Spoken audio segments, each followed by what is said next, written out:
ऐसा लगता है कि जिस फिलिस्तीन वाले हमास की वजह से इजरायल को अपने इतिहास का सबसे घातक हमला झेलना पड़ा और जिसकी वजह से इजरायल को पूरी दुनिया सवालिया निगाहों से देखने लगी, उस हमास को छोड़कर अब इजरायल पहले लेबनान वाले हिजबुल्लाह के ही खात्मे पर अड़ गया है।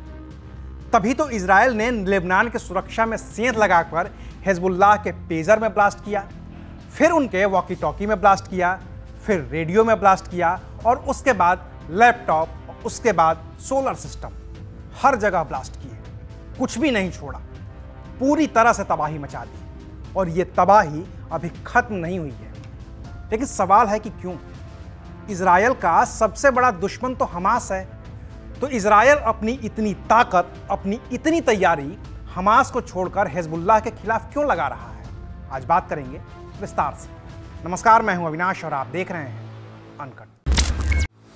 7 अक्टूबर 2023 को जब फिलिस्तीन के आतंकी संगठन हमास ने इजरायल पर एक साथ 8000 से भी ज्यादा रॉकेट दागे तो वो इजरायल के इतिहास के सबसे बड़े हमलों में से एक था। इस हमले के तुरंत बाद इजरायल के प्रधानमंत्री बेंजामिन नेतन्याहू ने यह ऐलान किया कि वो हमास का खात्मा कर देंगे और इसके बाद फिलिस्तीन की गाजा पट्टी और इजरायल के बीच जंग से छिड़ गई। ये जंग अब भी चल रही है और इसमें अब तक कम से कम 50,000 लोगों की मौत हो चुकी है। इस जंग के दौरान इजरायल ने हमास के खात्मे की हर मुमकिन कोशिश की है। हमास के चीफ रह चुके इस्माइल हनियाह को इजरायल ने ईरान में घुसकर मारा है। हमास के मिलिट्री चीफ रह चुके मोहम्मद दाइफ को भी इजरायल मार चुका है। इससे पहले भी इजरायल हमास के और भी 2 टॉप कमांडरों अयमान शोवाहेड और बिलाल अल कादरा को मार चुका है। लेकिन इजरायल जितने हमास लड़ाकों को मारता जा रहा है, जितने टॉप कमांडरों का खात्मा करता जा रहा है, उतने ही नए लड़ाके, उतने ही नए कमांडर बनते ही जा रहे हैं और वो हर रोज इजरायल पर हमले के नए नए तरीके खोज रहे हैं। तो अब इजरायल और उसके प्रधानमंत्री बेंजामिन नेतन्याहू भी ये बात लगभग मान चुके हैं कि ये जंग ऐसे ही जारी रहेगी। लेकिन इजरायल शायद अब अपने दूसरे खतरे यानी कि लेबनान वाले हिजबुल्लाह को नेस्तनाबूद करने की कसम खा चुका है। तभी तो लंबी तैयारी के बाद इजरायल ने हिजबुल्लाह लड़ाकों के इस्तेमाल में आने वाले पेजर में बम विस्फोट करवाया, फिर वॉकी टॉकी में धमाका कर दिया, फिर रेडियो सेट से लेकर लैपटॉप और फिर छतों पर लगे सोलर सिस्टम को भी बमों से तबाह कर दिया। ऐसे में इस बात को समझना जरूरी हो जाता है कि क्या वाकई लेबनान का हिजबुल्लाह इजरायल का इतना बड़ा दुश्मन है कि उसके लिए इजरायल को इतनी बड़ी तैयारी करनी पड़े? इसका जवाब मिलता है इतिहास में, और इसका इतिहास भी उतना ही पुराना है जितना इजरायल और फिलिस्तीन के झगड़े का इतिहास।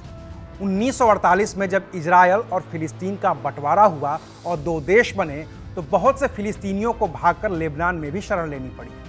इनके मन में अपना देश छोड़ने का गुस्सा था और इसकी वजह वो हमेशा से इजरायल को ही मानते थे।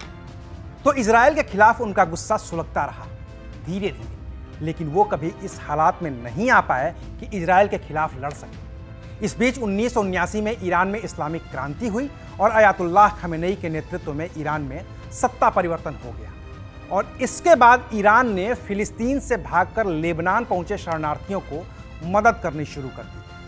1982 में ईरान की सेना के करीब 1500 लड़ाकों के साथ मिलकर लेबनान के इन शरणार्थियों ने एक फौज बनाई और इसे नाम दिया हिजबुल्लाह। ये वही हिजबुल्लाह है जिसने हमास को सुसाइड बॉम्बिंग की ट्रेनिंग दी, जिसे उसने ईरान से सीखा था। जाहिर है कि यही वजह है कि जब हमास ने इजरायल पर हमला किया तो मौके का फायदा उठाकर हिजबुल्लाह ने भी इजरायल पर हमला कर दिया। अब इजरायल हमास से तो लड़ ही रहा है, लेकिन उससे पहले अब वो हिजबुल्लाह से लड़ रहा है ताकि हिजबुल्लाह का खात्मा करके वो ईरान की तरफ से भी थोड़ा निश्चिंत हो सके, क्योंकि हिजबुल्लाह को अपना असली खाद पानी तो ईरान से ही मिलती है और अगर हिजबुल्लाह खत्म हुआ तो ईरान हिजबुल्लाह के जरिए इजरायल के खिलाफ प्रॉक्सी वॉर लड़ नहीं पाएगा। लिहाजा इजरायल ने अपनी खुफिया एजेंसी मोसाद ही नहीं बल्कि उससे भी एडवांस फोर्स यूनिट 8200 के हिजबुल्लाह के खिलाफ लगाया। ये वही यूनिट है जिसने ईरान के परमाणु संयंत्रों में धमाका कर ईरान को इतना पीछे धकेल दिया कि वो आज तक परमाणु संपन्न देश नहीं बन पाया है। तो इस यूनिट ने 1 साल तक हिजबुल्लाह को फॉलो किया और फिर एक दिन के अंदर अंदर उन सारे कम्युनिकेशन डिवाइसेस को बम से उड़ा दिया जिनका इस्तेमाल हिजबुल्लाह करता था। ऐसे में भले ही हिजबुल्लाह कहे कि वो इस हमले का बदला लेगा और इजराइल पर हमले करेगा, लेकिन इतना तो तय है कि इजराइल के इस ऑपरेशन की वजह से हिजबुल्लाह को बड़ा झटका लगा है और इससे उबरने में अभी हिजबुल्लाह को वक्त लगेगा। तो आज के लिए बस इतना है, फिर मिलेंगे नई खबर के साथ। देखते रहिए अनकट।